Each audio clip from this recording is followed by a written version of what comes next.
The Galactic Council chamber fell silent as Ambassador Madeline Chen walked to the podium, her footsteps echoing against crystalline walls. The assembled representatives, creatures of scales, fur, plasma, and forms that defied description, watched with varying degrees of curiosity and contempt. Humans were still newcomers here, barely a century into their membership among the stars. The human delegation wishes to address the attack on Colony 7, Madeline said, her voice steady and calm. Too calm. Counselor Vexthor, a towering reptilian from the Drachner sovereignty, let out a hissing laugh. A minor border skirmish. Your colonists encroached on claimed territory. They paid the price for their ignorance. Madeline's expression didn't change. She simply nodded once, slowly. I see. Then the Galactic Council officially recognizes the Drachner claim to that sector. We do, Vexthor declared, his tail thrashing with satisfaction. Around the chamber, other counselors murmured agreement. Humans were weak. After all, their ships slow, their weapons primitive compared to species that had conquered the stars for millennia. Very well, Madeline replied. She gathered her data pads, her movements precise and controlled. The human delegation withdraws from these proceedings. We will handle this matter internally. Something in her tone made the Zephyrian observer, a being of pure energy named Luminera, pulse with unease. She had studied humans longer than most. She knew their history, their wars, their tenacity, their frightening capacity for violence when pushed too far. And she recognized something the others didn't. Madeline Chen wasn't angry. She wasn't even upset. She had gone quiet. Captain Easton Wade received the transmission 3 days later aboard the UHSF Relentless, a frigate patrolling the Outer Rim. His crew watched as he read the decoded message, watched as his jaw tightened and his eyes went cold. Sir, his first officer ventured. The council sided with the Drachner, Easton said quietly. Colony 7. 3,000 civilians. Women, children, families. They're calling it a minor border skirmish. The bridge went silent. Not the confused silence of shock, but the heavy, anticipatory silence that preceded a storm.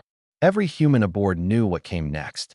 It was written in their DNA, carved into their history through 10,000 years of warfare on Earth. When humans got loud, they were frustrated. When they got angry, they were manageable. But when humans went quiet, that's when worlds burned. Navigation, Easton said, his voice barely above a whisper. Plot a course for Drachner Prime. Communications, send a priority alpha message to all human vessels in this quadrant. Tell them it's time to remind the galaxy who we are. The Drachner sovereignty had ruled their corner of the galaxy for 8,000 years. They had crushed 17 species, absorbed 12 more, and never once faced true opposition. Their military was vast, their technology advanced, their confidence absolute, which is why they didn't notice the human ships gathering at their borders until it was too late. Not the lumbering dreadnoughts the galaxy expected, but swift, silent vessels that seemed to materialize from nowhere.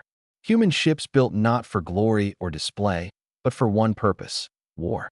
Each one was a lesson learned from humanity's blood-soaked past, from Earth's wars fought with sticks and stones, with swords and shields, with bullets and bombs, and finally, with nuclear fire. The Drachner learned too late that humans didn't build their ships like other species. They built them like humans fought, dirty, efficient, and absolutely without mercy when mercy was no longer on the table. Easton stood on the bridge of the Relentless as it dropped out of faster-than-light travel, dozens of human vessels appearing around him like ghosts resolving into reality. Before them hung Drachner Prime, a jewel of a world, untouched by war for millennia. Hail them! Easton commanded. Vexthor's face appeared on screen, his reptilian features twisted in confusion and the first hints of fear. What is the meaning of this? The Council has ruled. The Council ruled that 3,000 human civilians were an acceptable loss. Easton interrupted, his voice still that terrifying, quiet monotone. We disagree. You have 1 hour to evacuate your military installations. We're not monsters. We're giving you a chance. One chance. More than you gave Colony 7. You wouldn't dare. The entire galaxy will turn against you. Madeline's voice cut in from Earth, broadcasting across all channels. Let them. We've spent a century playing by the galaxy's rules, trying to be civilized, trying to fit in. But you've forgotten something important about humans, counselor. We didn't claw our way to the top of our food chain by being nice.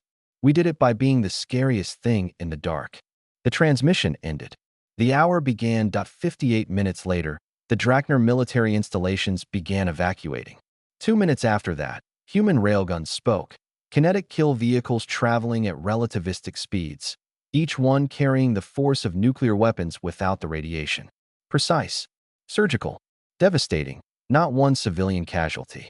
But every military base on Drakner Prime was reduced to molten slag within hours.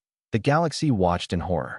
The Drakner sovereignty, ancient and mighty, brought to its knees in a single day by the species they had dismissed as primitive newcomers. Luminera arrived on Earth a week later, her energy form pulsing with urgent colors.